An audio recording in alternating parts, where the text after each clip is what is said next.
Nos diz o seguinte, Êxodo 12, disse o Senhor a Moisés e a Arão na terra do Egito: este mês será para vós o primeiro mês do ano. Dizei a toda a congregação de Israel: aos 10 deste mês, tome cada homem, um cordeiro para a sua família, e um cordeiro para a sua casa. Mas, se a família for pequena, para um cordeiro, então convidará ele o seu vizinho, o vizinho mais próximo, conforme o número das pessoas, conforme o que cada um puder comer. Fareis a conta para o cordeiro. O cordeiro ou cabrito será sem defeito, um macho de 1 ano, o qual tomareis das ovelhas e das cabras. Vós os guardareis até o 14º dia do 4º mês, quando toda a assembleia da congregação de Israel o matará ao crepúsculo. Tomarão do sangue e os porão nos umbrais das portas, nas ombreiras e na verga da porta, nas casas em que comerem. Naquela noite comerão a carne assada no fogo, com pães asmos e ervas amargas. É o que nós vamos fazer hoje. Não comereis dela nada cru, nem cozido em água, mas sim assado no fogo, ao fogo. A cabeça, as pernas e a fressura. Nada deixareis dele até pela manhã. Se alguém fizer dele até pela manhã, se algum ficar dele até pela manhã, queimarás ao fogo. Assim o comereis, os vossos lombos cingidos, os vossos sapatos nos pés e os vossos cajados na mão. Cingi-lo-eis e apressadamente. Esta é a Páscoa do Senhor. Naquela noite passarei pela terra do Egito e ferirei todos os primogênitos na terra do Egito, desde o homem até os animais, e sobre todos os deuses do Egito executarei juízo. Eu sou o Senhor. O sangue vos será por sinal nas casas em que estiverdes vendo o sangue. Passarei por cima de vós, e não haverá entre vós praga destruidora, quando eu ferir a terra do Egito. Aqui nós temos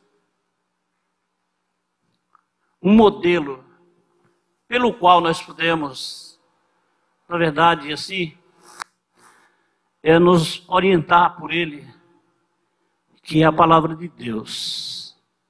O Senhor tem nos dado realmente assim direções pela qual nós passamos a ser um povo bem-sucedidos.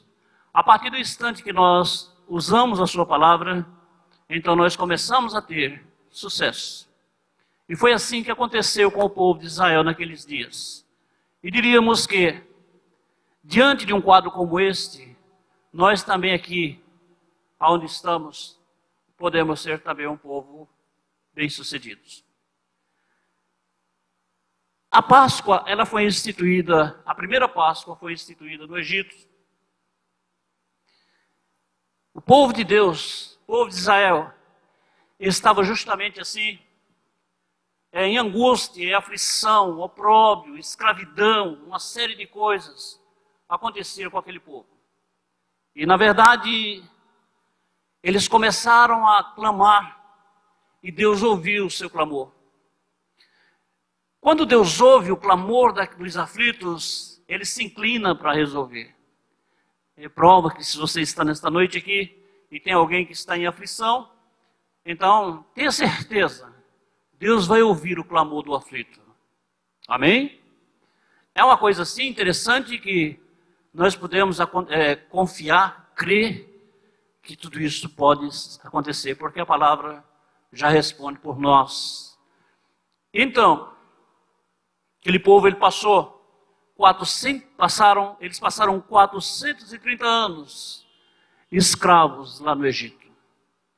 E isto foi realmente assim uma história de vida. Isto foi algo assim que não sei quem suportaria, mas eles ficaram lá, se tornaram escravos. Faraó não queria deixar largar. Faraó não queria largar eles por nada, não poderia deixá-los ir. Mas acontece o seguinte, é que diante de tudo que Deus na realidade fez por eles, trouxe a libertação para eles. E nós louvamos a Deus por todas as coisas, porque o nosso Deus, Ele tem a libertação pronta para nós. O nosso Deus, Ele é o libertador de Israel. Amém?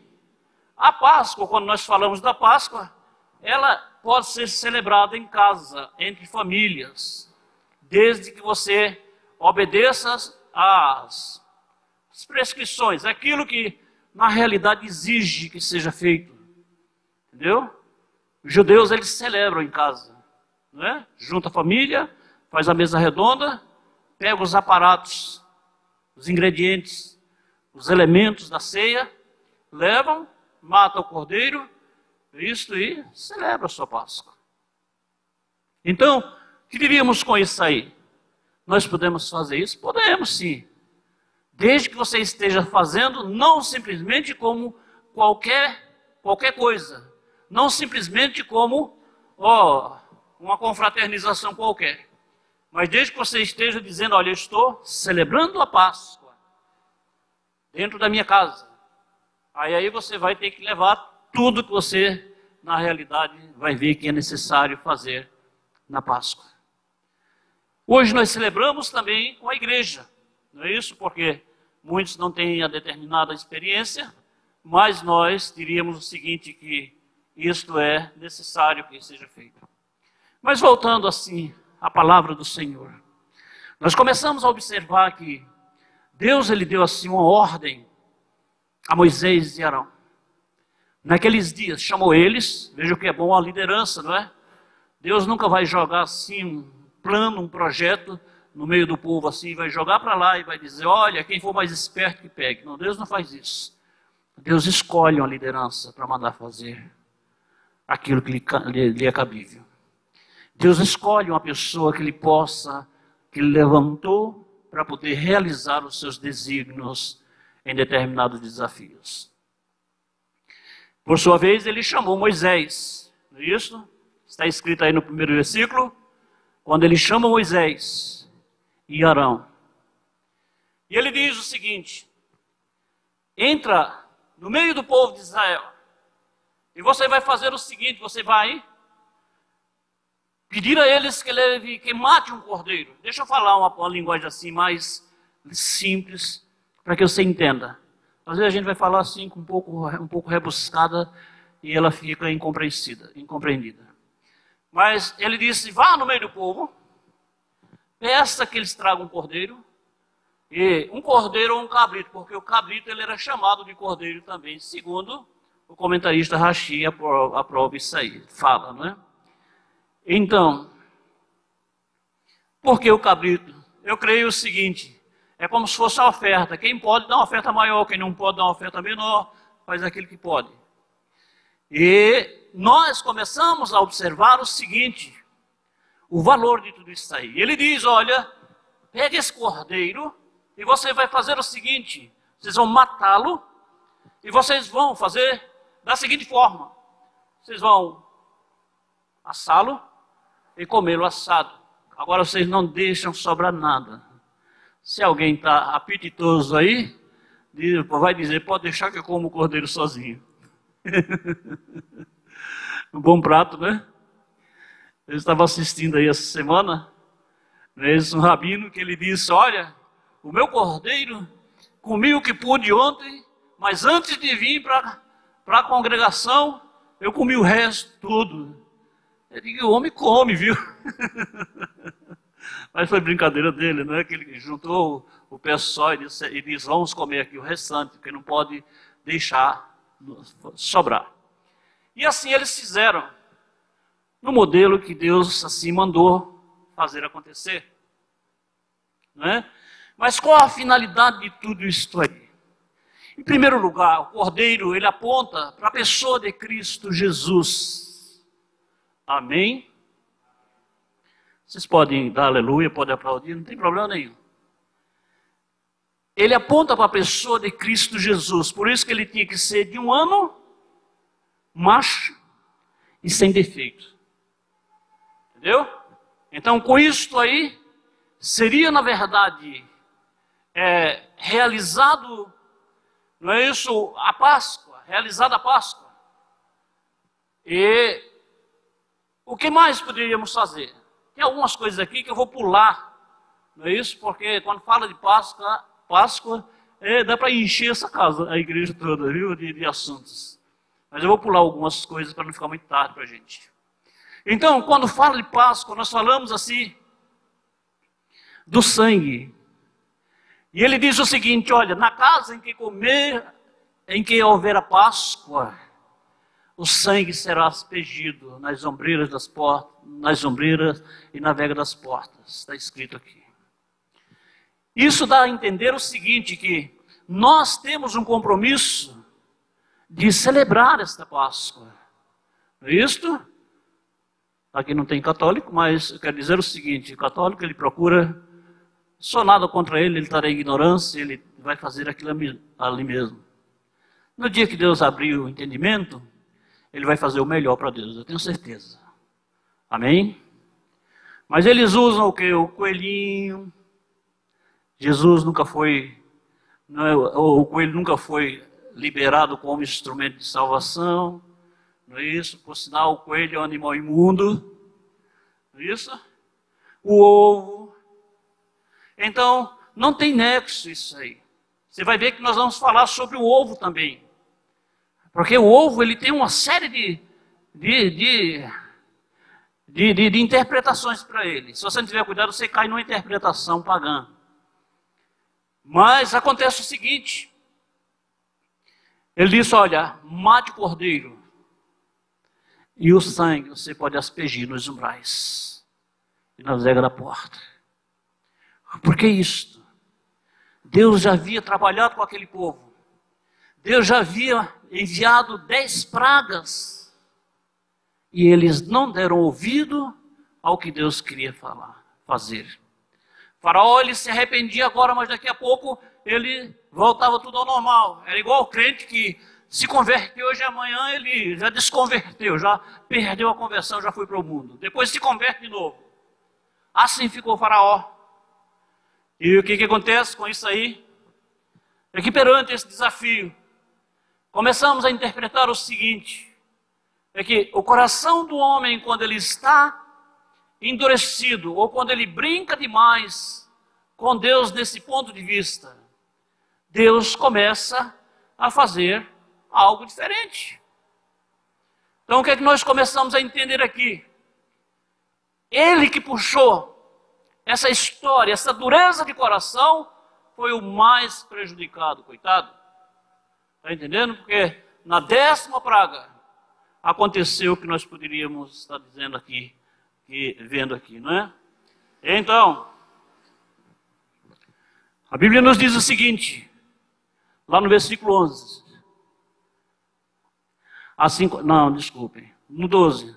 Naquela noite passarei pela terra do Egito e ferirei todos os primogênitos na terra do Egito, desde o homem até os animais. E sobre todos os deuses do Egito executarei juízo. Eu sou o Senhor. Nesse versículo aqui dá para a gente pregar uma semana nele, porque ele tem muito assunto. Então, o que eu diria com isso? Deus é bom. Amém? Pode dizer amém. Não fica com medo da coronavírus, não fica com medo de dar um aleluia e ficar contagiado, não. Para com isso aí. Entendeu? Deus é bom. Então, aqueles que temem ao Senhor, Eu não estou dizendo, né, que aquele que é super justo, ninguém é justo 100%, ninguém é bom 100%, justo só tem um que é Jesus. Nós somos um povo que andamos em busca dessa justiça até chegar à conclusão. Mas nós não vamos deixar a nossa vida de qualquer forma. Nós vamos ter que batalhar, vamos ter que lutar, pelejar, estar cada dia buscando assim o bem de Deus para nós. Amém? E o que ocorre com isso aí? É que Faraó está lá endurecido. Olha, venci até a nona praga. Porém, a 10ª eu vou vencer também. Errou. Porque acontece o seguinte: Deus olhou assim e disse: olha, aqui no Egito existe uma família de Israel que está morando aqui. Uma grande família. Eu não posso destruir este povo. Eles são minha propriedade. Então eu vou fazer da seguinte forma. Vou dizer a eles o seguinte. Aí foi quando ele falou com Moisés: olha, diz aos filhos de Israel que traga a oferta do cordeiro, traga esse cordeiro, ou um cabrito, que é chamado de cordeiro, e matem para que seja comido e o sangue aspergido nas portas. E assim eles fizeram. Ele disse: eu vou estar passando pela terra do Egito e estarei. Vamos ler mais uma vez o versículo 12. Naquela noite passarei pela terra do Egito e ferirei todos os primogênitos da terra do Egito, desde os homens até os animais. Não é isto? E sobre os deuses do Egito executarei juízo. Deus fez assim o pacote. Deus olhou e disse: olha, homens, animais, que é a fonte de lucro, e os demônios, que é a força motriz para deixá-los dessa forma, vão ser julgados. E quando foi por volta da meia-noite, o anjo passou. Deus liberou o anjo da morte. Vai lá e passa na casa dos egípcios. E o primeiro que morreu foi o filho de Faraó, seu primogênito. Sentava com ele no seu trono. E este morreu. E aí? E agora sai, deixa os homens e entra agora nos animais. Todo primogênito dos animais começa a morrer no campo. Faraó, quando olhou aquilo ali, se desesperou. Ele disse: olha, dá um jeito, fora com esse teu Deus e sai daqui às pressas. Por que isto? Ele ficou com medo. Ele disse: agora a coisa é para valer mesmo. A situação agora não tem mais, não é meio termo, tem que ser para valer. E sobre os deuses do Egito, eu vou julgá-los. Quando nós celebramos a Páscoa, eu preciso deixar a igreja consciente disso aí. Quando você está celebrando a Páscoa, na íntegra, como é na íntegra? Com o seu coração voltado. A gente nunca vai celebrar a Páscoa do jeito que ela deve ser, com as recomendações, com um bocado de coisa. É muita coisa. Mas pelo menos um resumo, a gente pode pegar, de coração fazer acontecer aquilo ali, e depois a gente começa a se apresentar diante de Deus. E quando a gente se apresenta diante de Deus em espírito e verdade, Deus começa a trabalhar agora contra os demônios. Basta você fazer o passo a passo, que é a oração, as declarações, nós vamos ver daqui a pouco, e você vai ver que Deus faz isto acontecer. Ele põe os demônios em prisão e julga os demônios. Os demônios locais, eles perdem a sua autoridade, eles perdem o seu domínio, e Deus entra em ação, se mostrando como Deus Todo-Poderoso. Amém? Como juiz verdadeiro, eu vou julgar. E assim, tudo isso aconteceu. E diríamos que é uma coisa assim muito interessante quando nós começamos a olhar para um papel como este.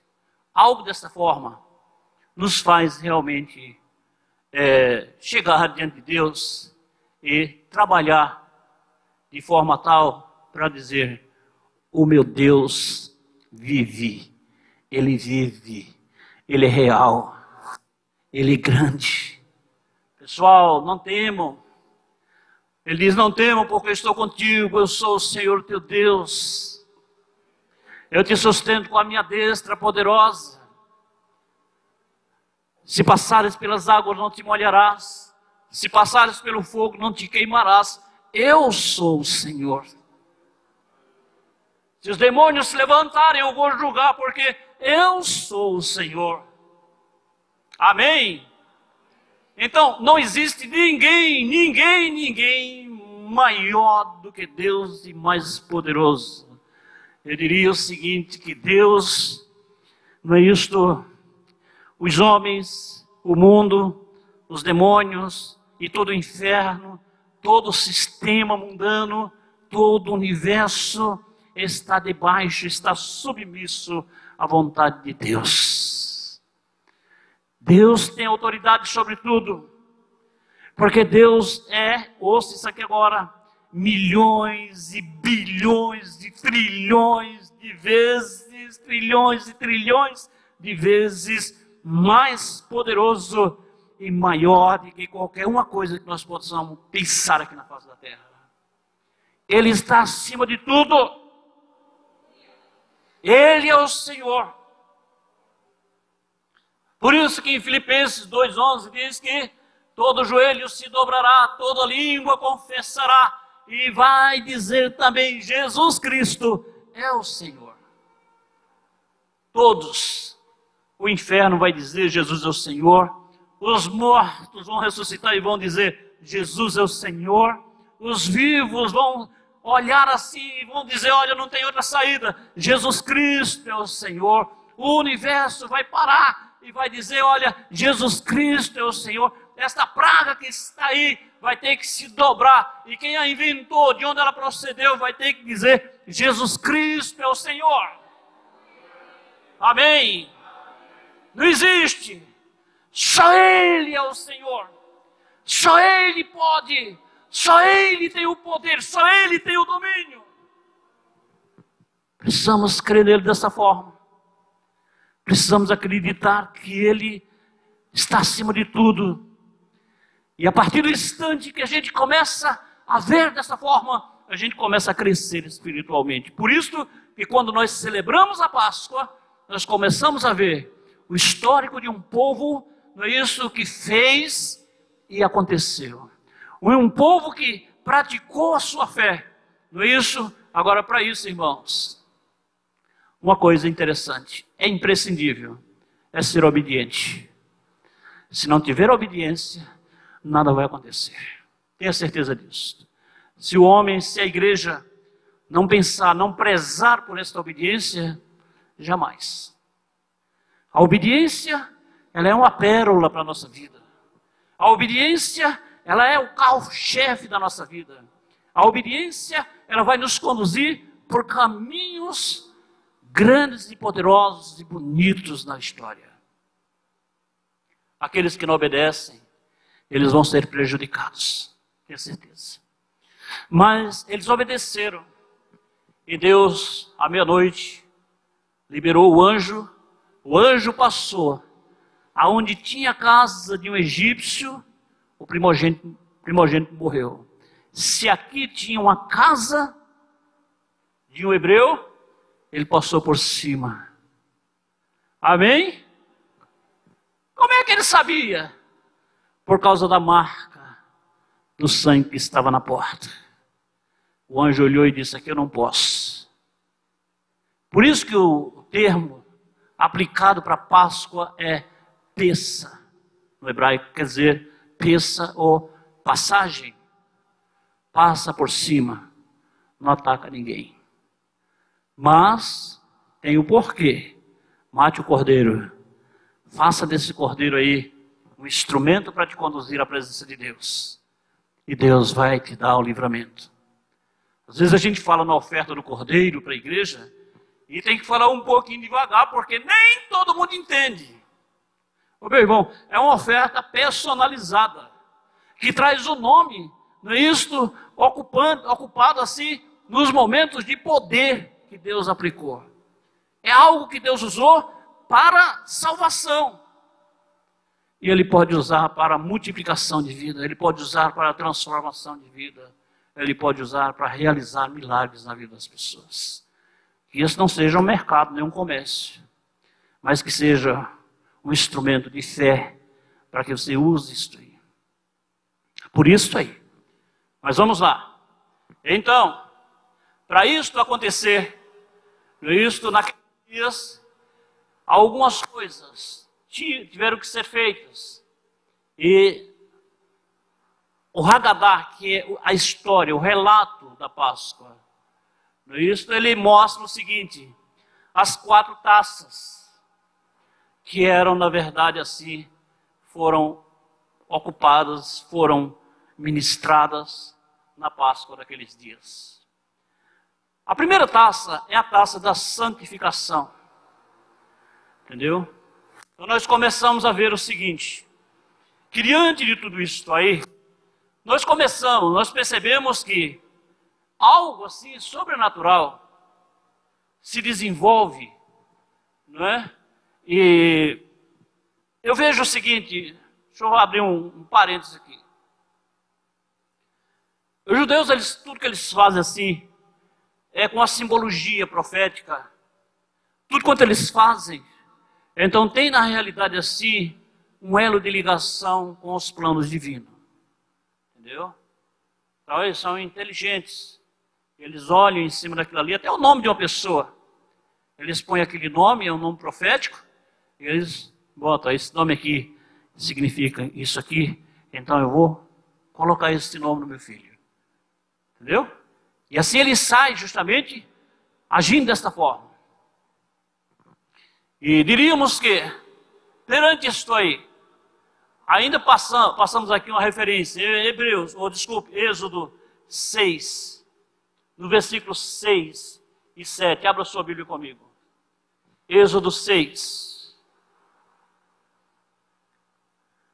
no versículo 6 e 7. Diz o seguinte: eu vos tomarei por meu povo, ou melhor, portanto diz aos filhos de Israel, eu sou o Senhor. Entenderam não? Diz aos filhos de Israel, eu sou o Senhor. Amém. Pessoal, a palavra Senhor quer dizer dono. Se você olhar o dicionário, você vai ver isso aí. Não é isso? Dono, aquele que manda, aquele que ordena, aquele que domina, aquele que é exaltado assim como dono, dominador de tudo. E ele disse, olha, diga assim ao povo, eu sou o Senhor. E vos tirarei de debaixo das cargas dos egípcios e livrá-los-ei da sua servidão. E vos resgatarei com o braço estendido e com grande juízo. Deus, Ele nos mostra isso aí. Deus, Ele nos faz ver tudo isso aí de forma tremenda. Ele diz o seguinte, olha, avisa eles que eu sou o Senhor. Quem está falando sou eu. Eu vou resgatá-los assim como um forte, com o braço estendido. Por que na realidade isto? Por que isso na realidade? Porque nós precisamos saber uma coisa. É que diante disso aí, é impossível que você confie em alguém que diga que não é. Deus diz com propriedade, eu sou. Eu sou o quê? Eu sou o grande eu sou. Eu sou o que sou. Diga lá, Faraó, que eu sou o que sou. Eu sou capaz de fazer tudo. Eu sou capaz de ressuscitar. Eu sou capaz de dar vida. Eu sou capaz de curar. Eu sou capaz de operar milagres. Eu sou capaz de resgatar aquele que ainda esteja descendo para a sarjeta. Eu sou. Eu sou. Eu tenho condição. Eu tenho capacidade. Eu tenho poder de fazer isso aí. Eu sou. Amém?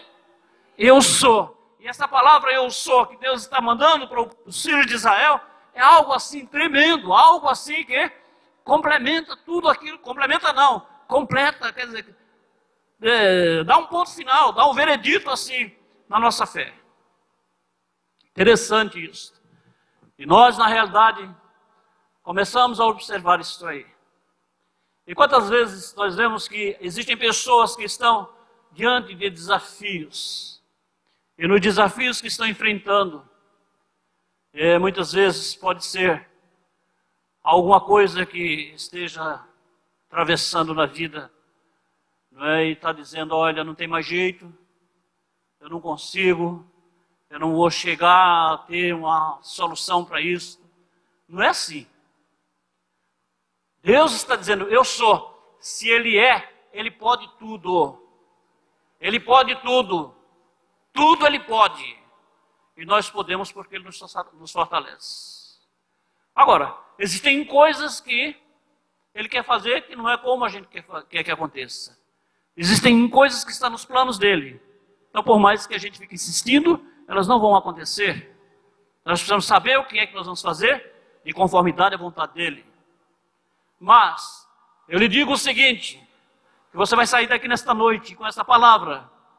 Eu sou, Deus dizendo, eu sou, e não há outro além de mim. Amém? Pode chegar alguém desesperado, olha, você vai fracassar, você vai ser derrotado, você não vai conseguir, você não vai ter, na realidade, um histórico diferente, bonito. Mas você vai olhar e vai dizer, eu sou filho do eu sou um com Ele, e eu digo que eu posso todas as coisas, porque Ele me fortalece. Então precisamos, na verdade, crer dessa forma. Se a gente silenciar, muitas vezes Satanás ele tem uma voz, não é isso, sorrateira, subliminar, que ele chega para você e ele diz, olha, não vai dar certo, não vai prestar, você não vai conseguir, você não vai ter realmente assim benefícios com isto, mas se Deus já lhe disse que vai, então siga em frente, porque Deus garante aquilo que fala, Deus é especialista naquilo que Ele manda, naquilo que Ele quer fazer, Deus é especialista e Ele pode. Ele pode, porque a situação dos filhos de Israel não era fácil. Quando o faraó chegou para dar realmente assim o recado que Deus tinha mandado para que eles pudessem ele pudesse liberar o povo para prestar culto a ele. E Êxodo 3:5, se eu não me engano, deixa eu ver aqui. 2 minutinhos só.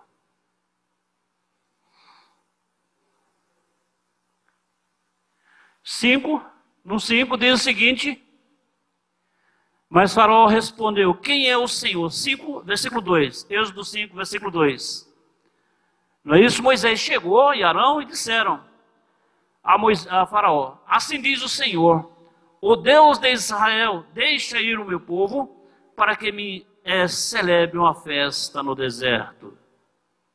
Mas Faraó respondeu, quem é o Senhor, para que eu ouça a sua voz e deixe Israel ir? Não conheço, e não conheço o Senhor, nem tampouco o deixarei ir Israel. Muita ousadia, não é isso? E muita derrota também para eles, porque a contrapartida disso aqui é que Deus diz o seguinte, no versículo 6, capítulo 6, versículo 6 e 7, não é isto?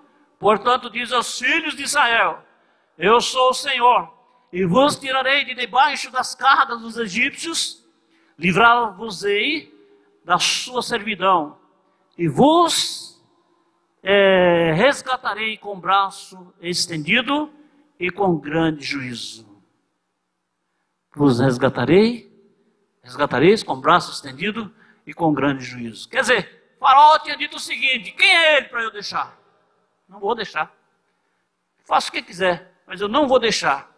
A bobagem, a loucura do homem, quando ele se encontra revestido de poder, quando ele acha que ele já é tudo, quando ele acha que agora, no isto ele cresceu, então ele tem o poder de dizer o que quer, falar o que quer e agir da forma que quer, a hora que pensa.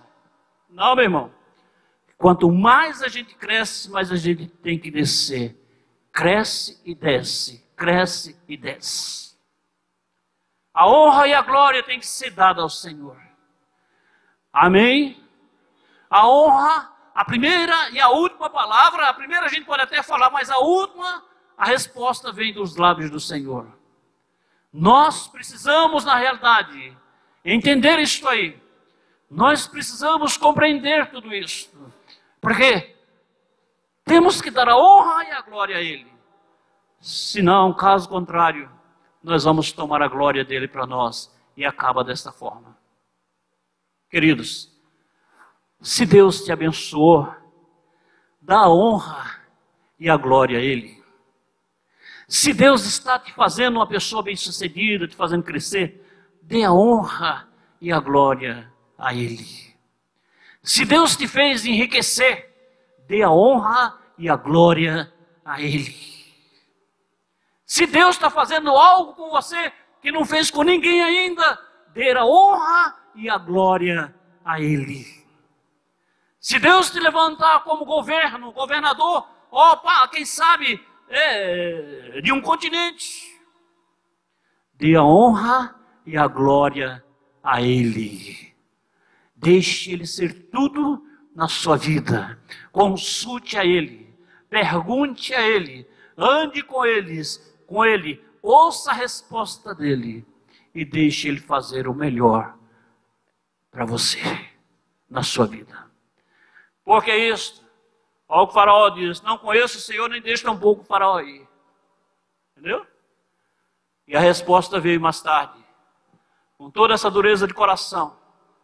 Foi o que aconteceu? O faraó viu a resposta. Eu digo a vocês o seguinte: a resposta começou na casa dele, com o filho dele e com os bens que ele tinha, não é isto? E com os demônios que ele servia. Ficou totalmente desarmado e sem recursos. E sem família, sem a pedra principal da família, que foi o primogênito. Eu diria a você que está aqui nesta noite: nunca faça nada para você comprometer o seu filho. Nunca faça nada para você comprometer os seus bens. E nunca pense assim em ouvir alguém que, na realidade, nunca construiu na vida, para fazer você desmoronar. As pessoas que muitas vezes nunca construíram, não têm experiência, são essas que o inimigo vai chegar, se aproximar, para dar uma boa orientação, uma boa direção, entre aspas, para lhe fazer se curvar perante Deus, perante Ele. E no final a resposta e a orientação não foi de Deus. E o que foi que aconteceu? Sucumbiu. O faraó passou por isso aí. Seu primogênito, seus bens, seus animais, como está na palavra, eles foram julgados, eles foram mortos, os primogênitos. E os demônios foram julgados. Porque esse povo, eles confiam muito na força demoníaca, que é no candomblé, na magia negra, na feitiçaria, não é isso? O Egito é o lugar da feitiçaria maior do mundo. E eu creio que ele estava, com certeza, infiltrado naquilo ali, tendo como força motriz para a sua vida. Demônios que chegavam para ele e diziam: faça isso que eu vou lhe ajudar e vai dar certo. E ele fazia e dava certo. Nós precisamos ter cuidado, que sobre todas essas coisas, nós vamos ter que entender que existe o grande Eu Sou. Existe o grande Deus. A este nós precisamos nos curvar. A Ele seja dada a honra, a Ele seja dada a glória, a Ele seja dado o louvor, a adoração. Tudo seja para a honra e glória do nome dEle. Amém?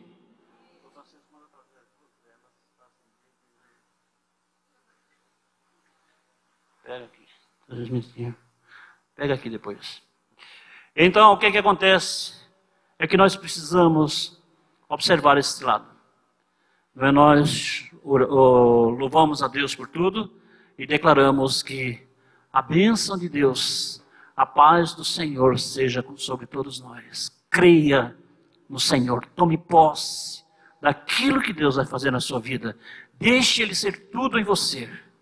Deixe Ele ser tudo em você, para você. Em nome do Senhor Jesus.